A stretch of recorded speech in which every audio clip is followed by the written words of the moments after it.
Hello everyone, and you're welcome on my channel Farhat English Utopia, and I hope you are all doing well। और आप सभी लोग बहुत अच्छे होंगे और अपनी प्रिपरेशन कर रहे होंगे अपने इंग्लिश लिटरेचर की, जिससे कि आपको नेक्स्ट एग्ज़ाम देना है। अगर आप इंग्लिश लिटरेचर से रिलेटेड किसी भी एग्ज़ाम की प्रिपरेशन कर रहे हैं तो ये चैनल्स का कंटेंट आपके लिए बहुत ज़्यादा हेल्पफुल है। आप मेरी प्लेलिस्ट में जाकर प्रीवियस वीडियोज़ भी देख सकते हैं, और जो प्रीवियस वीडियोज़ हैं उसमें काफ़ी मोस्ट इम्पॉर्टेंट कंटेंट आपके लिए अवेलेबल है, जहां से आप अपनी जो आप प्रिपरेशन कर रहे हैं उस कंटेंट से आप हेल्प ले सकते हैं।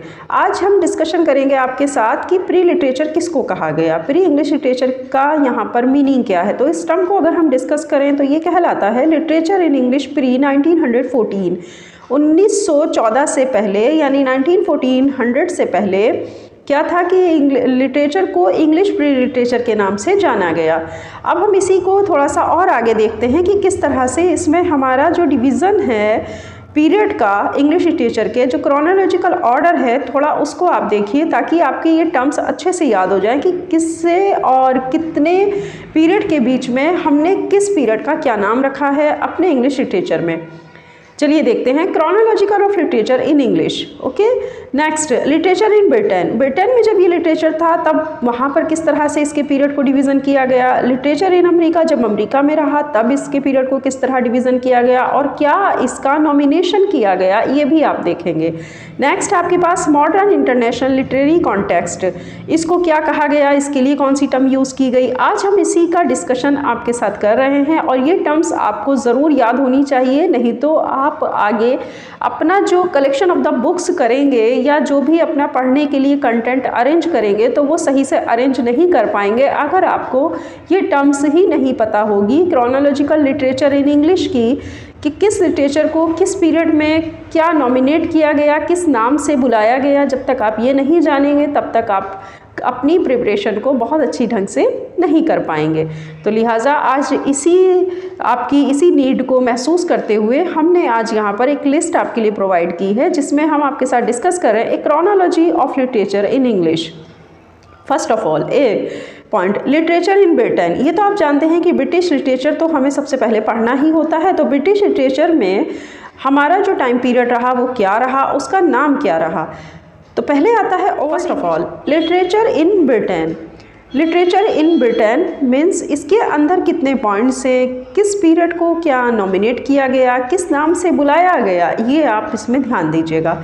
जब ब्रिटिश लिटरेचर स्टार्ट होता है या हम लोग भी अपना स्टडी करने के दौरान ब्रिटिश लिटरेचर के राइटर्स एंड देयर वर्क्स का डिस्कशन करते हैं और उसकी स्टडी करते हैं, तो जाहिर सी बात है कि हमें उन टर्म्स एंड पीरियड्स का भी पता होना चाहिए और जो नॉमिनेट किया गया है इस पीरियड को उस नॉमिनेट नेम का भी पता होना चाहिए, ये बहुत ज़रूरी है। चलिए देखते हैं literature in Britain. First of all old English literature से स्टार्टिंग होती है। ओल्ड इंग्लिश लिटरेचर में 450 से 1100 के बीच के पीरियड को ही कहा जाता है ओल्ड इंग्लिश लिटरेचर। अब यहाँ थोड़ा दिमाग आपको ये लगाना है कि देखिए ओल्ड इंग्लिश लिटरेचर 450 टू 1100, इस बीच जितने भी राइटर्स हुए, चाहे वो ड्रामेटिस्ट हो, पोइट्स हो, एनीथिंग एल्स, कोई भी हो सकते हैं, जितने भी राइटर्स हुए और फिर उन ऑथर्स का जो भी वर्क रहा वो सब किस में आएगा, ओल्ड इंग्लिश लिटरेचर के टर्म्स में आएगा। ठीक। Second, middle English literature. Middle English literature की बात की जाए तो ये हमारा पीरियड रहा 1100 to 1485। 1100 to 1485 during this period of the nomination Middle English literature, इसी को नाम दिया गया मिडिल इंग्लिश लिटरेचर का। अब इस बीच जो भी ऑथर्स रहे, जो भी उनका वर्क रहा, वो सब जो भी कहलाएगा वो मिडिल इंग्लिश लिटरेचर के ऑथर्स और उनका वर्क भी मिडिल इंग्लिश लिटरेचर वर्क से नाम से जाना जाएगा। ठीक है, ओके। नेक्स्ट देखते हैं हम अपना third number is Tudor and Stuart literature. Tudor and Stuart literature's period 1485 to 1660.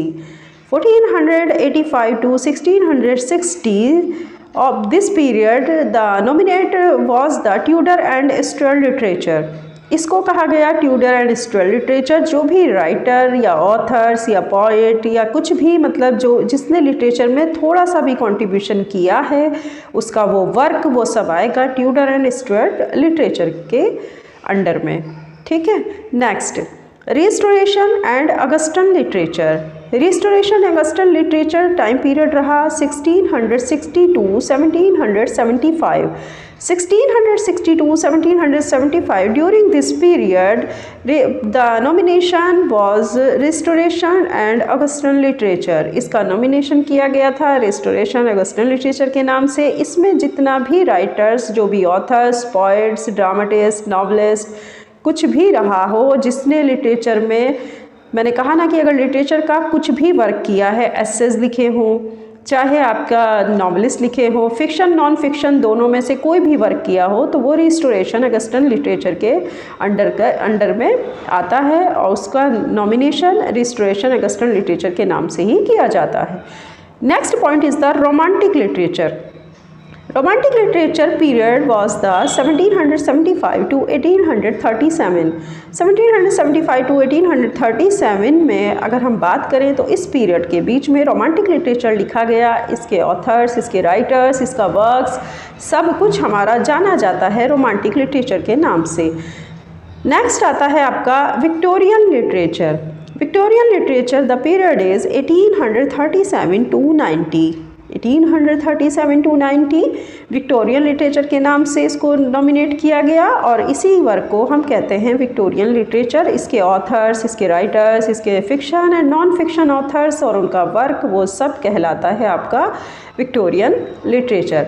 इस तरह ये क्लासिफाइड किया गया था during the period according to the period इसको क्लासिफाइड किया गया है ब्रिटिश लिटरेचर को। अब इसी तरह अगर हम देखें तो हमारा अमेरिकन लिटरेचर जो है उसे भी डिफ़ाइन किया गया है या उसका भी क्लासिफिकेशन किया गया है कि किस पीरियड से किस पीरियड तक अमेरिकन लिटरेचर में जब लिखा गया या लिटरेचर में थोड़ा सा भी कंट्रीब्यूशन किसी राइटर ने किया है तो उसके लिए एक टर्म बना दी गई कि इस टर्म के अंदर ही या उस टर्म के अंडर में ही वो सारे राइटर्स उनका वर्क नॉमिनेट होगा।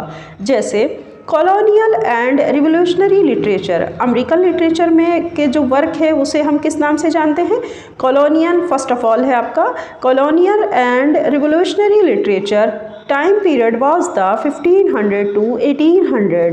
1500 to 1800 during this period nomination was the chronicle and revolutionary literature. 1500 से 1800 के बीच में जो वर्क हुआ या जो टर्म्स यूज़ की गई वो थी कॉलोनियल एंड रिवोल्यूशनरी लिटरेचर। और अमेरिका में जो भी राइटर हुए, ऑथर्स हुए, फिक्शन रहे चाहे वो नॉन फिक्शन रहे, तो उनके वर्क को इसी टर्म से जाना गया colonial and revolutionary literature. Next point is the second point, literature of independence. Literature of independence time period was the 1800 to 50। 1800 to 50 के बीच का जितना भी वर्क था अमेरिकन लिटरेचर में वो आपका नॉमिनेट किया गया लिटरेचर ऑफ इंडिपेंडेंस। उसके राइटर्स, वो उसके authors and plus the work और जितने भी हमारे फिक्शन नॉन फिक्शन ऑथर्स रहे वो सभी इसी टर्म्स के जाने गए, literature of independence. American Civil War literature. Third point is the American Civil War literature. The time period was 1850 to 90। 1850 to 90 के बीच का जितना भी वर्क रहा या जो भी राइटर्स रहे, जो भी ऑथर्स रहे, फिक्शन की नॉन फिक्शन, वो सभी इस टर्म से जाने गए अमेरिकन सिविल वॉर लिटरेचर से। इस तक क्लियर? ओके, नेक्स्ट देखते हैं C, modern international literary context. Modern international literary context की अगर बात की जाए तो मॉडर्न इंटरनेशनल लिटरेरी कॉन्टेक्स्ट में आता है आपका मॉडर्न लिटरेचर। जाहिर सी बात है हम ब्रिटिश लिटरेचर से आगे बढ़े तो लिटरेचर इन अमेरिका में आए। क्लासिफिकेशन ऑफ द लिटरेचर और टर्म्स का क्लासिफिकेशन यहाँ पर इसे समझना बहुत ज़रूरी है। जैसे कि first of all the literature in Britain, second is the literature in America and third is the modern international literary context. अब यहाँ पर बात आती है मॉडर्न लिटरेचर की। Modern literature the time period was the 1890 to 1914। 1890 to 1914 period called to the modern literature. इसी को हम कहते हैं मॉडर्न लिटरेचर, जो कि 1890 के बाद 1940 में लिखा गया। उसका चाहे वो फिक्शन रहा, नॉन फिक्शन रहा, इसके writers, authors, works, novelist, essayist, poets सब ही किस नाम से जाने जाएंगे? मॉडर्न लिटरेचर के। मॉडर्न लिटरेचर में ही उनको पढ़ा जाएगा। इस तरह से अगर हम देखें तो हम अपना कवर कर रहे हैं एक chronological of literature in English. आज आपको मैं उम्मीद करती हूँ कि आपको ये सभी बहुत अच्छे से कवर हो गया होगा, ये टर्म्स याद हो गई होगी। और अगर आप इस तरह से पढ़ेंगे, याद करेंगे, तो अब आपको बुक का सिलेक्शन करने में बहुत आसानी हो जाएगी। क्योंकि अगर आप अमेरिकन लिटरेचर पढ़ते हैं तो आप इसी टर्म्स की बुक्स खरीदिएगा और उसी हिसाब से आप याद करिएगा। ओके, अब मैं समझती हूँ कि आपको बहुत अच्छे से ये समझ आ गया होगा कि हमारा क्रोनोलॉजिकल ऑर्डर जो इंग्लिश लिटरेचर में दिया गया है उसके अकॉर्डिंग अगर हम प्रिपरेशन करते हैं तो उससे हमें काफ़ी ज़्यादा एक तो टर्म समझने में आसानी होती है और प्लस हमें उसका जो पीरियड्स है वो कब से कब तक रहा ये भी समझने में आसानी होती है। क्रोनोलॉजी अगर हम लिटरेचर ऑफ इंग्लिश की देखें तो इसमें सबसे पहले यही आता है कि literature in Britain means British literature, B is the literature in America means American literature, C is the modern international literary context means modern literature. और ये बात आप अच्छे से याद रखिएगा कि मॉडर्न इंग्लिश लिटरेचर आपकी 1940 के बाद में जितना भी लिटरेचर 1890 के बाद जितना भी हमारा लिटरेचर है वो सब मॉडर्न इंटरनेशनल लिटरेरी वर्क में आता है और हम इसको मॉडर्न लिटरेचर के नाम से ही जानते हैं। देखिए, अगर हमें ये टर्म्स याद होती है अकॉर्डिंग टू दिस पीरियड तो फिर क्या होता है कि हमें अपना बुक का सिलेक्शन करने में बहुत आसानी हो जाती है। हम अच्छी अच्छी बुक्स परचेज कर लेते हैं क्योंकि हमें टर्म्स का पता है कि कौन से पीरियड की बात किस बुक में कही गई होगी और हमें सिलेक्शन ऑफ द कंटेंट करने में बहुत आसानी रहती है। प्लस हम अपने इसी पीरियड के अकॉर्डिंग एंड टर्म्स के अकॉर्डिंग अपने क्वेश्चंस जो प्रीवियस ईयर के क्वेश्चंस हैं उनको भी सेलेक्ट करने में इजी रहता है।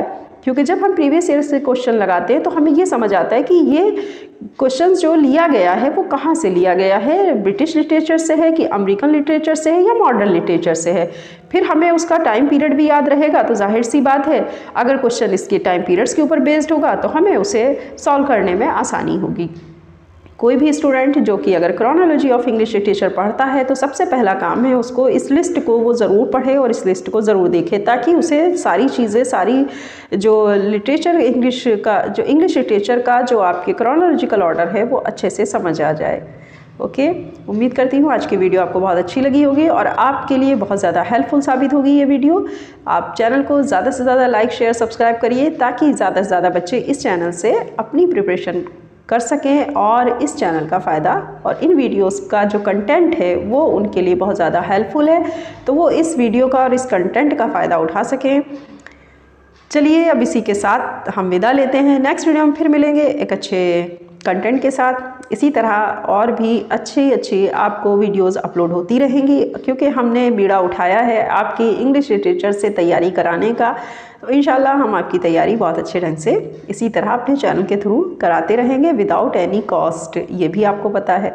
तो लिहाजा आप इस पर बने रहिए, अब बिना स्किप किए पूरी वीडियो देखा करिए ताकि आपको पूरा कंटेंट अच्छे से समझ में आए। ओके, अपना ख्याल रखिएगा। अब मैं आपसे विदा लेती हूँ। अल्लाह हाफिज़।